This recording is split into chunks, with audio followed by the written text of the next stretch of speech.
Hello सबको, मेरे channel पर दोबारा खुशामदीद। अगर आप अपनी पसंद की कोई कहानी सुनना चाहते हैं तो मेरे चैनल पर कमेंट कर सकते हैं। हम आपकी फरमाइश पर वो कहानी सुनाने की पूरी कोशिश एलेना करेंगे। के लब जैसे ही सेबास्तीन की गर्दन से टकराए, एक ऐसा अमल शुरू हुआ जिसकी बाज़गश्त दोनों दुनियाओं में सुनाई देने वाली थी। एक शिकारी का लहू वेम्पायर के जहर के साथ मिलकर एक नया तूफान खड़ा कर रहा था। داستان شب خون کا پیاسا پیار تست 11 सेबास्तीन के जिस्म में दर्द की एक लहर दौड़ी, जैसे उसकी रगों में पिघला हुआ लोहा बह रहा हो। उसकी आंखें, जो कभी इंसानी जज्बात से भरपूर थीं, अब आहिस्ता आहिस्ता रंग बदल रही थीं। एलिना ने उसे थाम रखा था। उसकी अपनी आंखों से आंसू बह रहे थे, क्योंकि वो जानती थी कि इस लम्हे के बाद सेबास्तीन कभी सूरज की रोशनी का मजा नहीं ले सकेगा। आर्यान और जोहा दरवाजे पर खड़े ये मंजर देख रहे थे।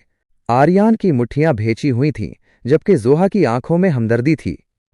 उसने इंतखाब कर लिया है आर्यान, जोहा ने दबी आवाज में कहा। उसने अपनी दुनिया को हमारी बेटी की खातिर कुर्बान कर दिया है। नया रूप और बेदारी। कुछ घंटों की तड़प के बाद जब सेबास्तीन ने दोबारा आंखें खोलें तो वो सेबास्तीन नहीं रहा था। इसकी नजरें अब अंधेरे को चीर रही थीं और उसकी समात किलोमीटर दूर जंगल में पत्ते गिरने की आवाज भी सुन सकती थी। एलिना ने लर्जते हाथों से उसके चेहरे को छुआ। सेबास्तीन। सेबास्तीन ने उसका हाथ पकड़ा। इसकी गिरफ्त में अब गैर इंसानी ताकत थी। उसने एलिना को अपनी तरफ खींचा और उसके माथे पर अपने लब रख दिए। मैं अब तुम्हारा अक्स हूं एलिना। अब हमारी मंजिल एक है। शिद्दत जज्बात, तारीक जुनून।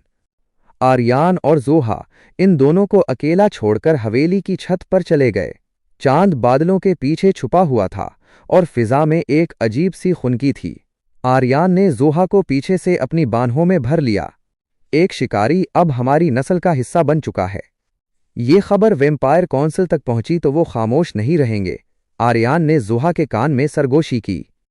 जोहा ने मुड़कर आर्यान के गले में अपनी बाहें डाल दें। उसकी आंखों में एक वहशियाना चमक थी। तू आने दे उन्हें। हमने अपनी मोहब्बत के लिए जंग लड़ी है, अब अपनी बेटी के लिए लड़ेंगे। आर्यान ने जोहा की इस हिम्मत को देखकर उसे दीवार के साथ लगाया। उसके हाथों की तपिश जोहा के लिबास को जला देने के लिए काफी थी। उसने जोहा की गर्दन पर निहायत जुनूनियत से अपने लब रखे और उसे अपनी तरफ इस शिद्दत से खींचा कि जोहा के मुंह से एक सिसकी निकल गई। इस रात हवेली की छत पर सितारों के साये में उनकी कुर्बत पहले से कहीं ज्यादा गहरी और खतरनाक थी। आर्यान ने जोहा के वजूद को खुद में जम कर लेने की प्यास महसूस की, जबकि जोहा ने आर्यान के हर लम्स को एक अब्दी निशान की तरह कबूल किया।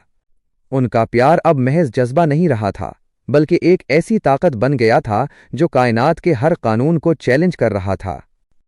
एक खौफनाक दुश्मन की वापसी। अभी वो इस सुकून में थे कि अचानक हवेली के नीचे से एक जोरदार धमाका हुआ। ये शिकारियों का हमला नहीं था, बल्कि कुछ और था। तहखाने से एक कदीम और भारी आवाज गूंजी। तुमने एक नापाक इत्तेहाद को जन्म दिया है, अब तुम्हें उसकी कीमत चुकानी होगी। आर्यान का चेहरा सफेद पड़ गया। ये आवाज मालाकाई की थी, जो वेम्पायर्स का वो कदीम पर्क था जिसे आर्यान के आबाओ अजदाद ने 1000 साल पहले दफन किया था। सेबास्तीन के खून और एलेना के जहर के मिलाप ने इस कदीम दरिंदे को बेदार कर दिया था।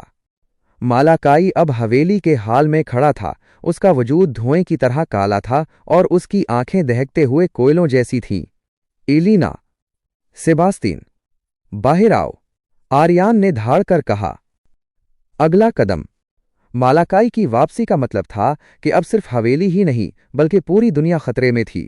क्या एलिना और उसका नया वेम्पायर साथी सेबास्तीन इस कदीम दुश्मन का मुकाबला कर पाएंगे? क्या आप इस कहानी का 12वां हिस्सा पार्ट 12 चाहते हैं, जहां अगर आपको ये वीडियो पसंद आई है तो इसे लाइक जरूर करें और मजीद बेहतरीन कहानियों के लिए मेरे चैनल को सब्सक्राइब करना ना भूलें, ताकि आपको हमारी हर नई आने वाली वीडियो का नोटिफिकेशन मिल सके। हेलो सबको, मेरे चैनल पर दोबारा खुशामदीद। अगर आप अपनी पसंद की कोई कहानी सुनना चाहते हैं तो मेरे चैनल पर कमेंट कर सकते हैं। हम आपकी फरमाइश पर वो कहानी सुनाने की पूरी कोशिश करेंगे।